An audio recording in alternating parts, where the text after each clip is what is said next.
سلام احترامات به بیننده ایساف لایف ویدیو. باز خوش آمدید به کانال ما. امروز پلان ما شهر اسن است. ویدیو میگیریم با شما نشان بدیم، شما تماشا کنید.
Betrifft als nur eben diese Leidenfertigkeit auf jeden Fall.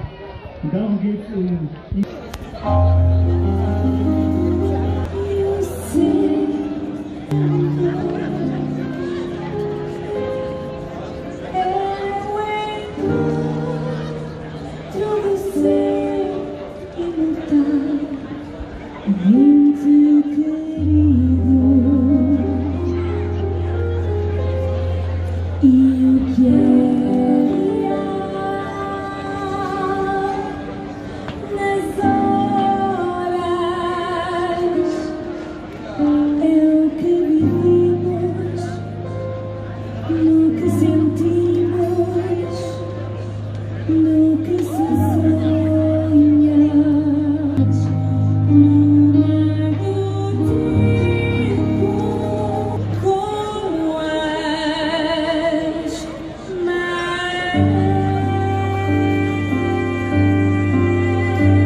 دوستای عزیز، پیشتر برایتان گفته بودم که ما در شهر اسن قرار داریم.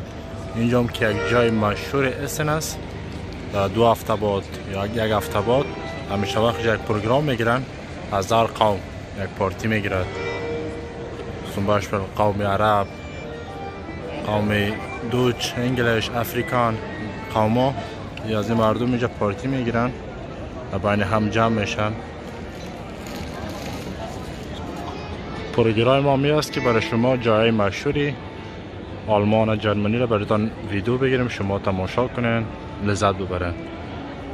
اینجا هم که شام است، بسیار یک فضای مقبول، یک صدای آرام، بسیار جای مقبول است. شما ببینین بسیار یک جای زیبا.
Wenn ihr mein Video gesehen habt, kein Like vergessen.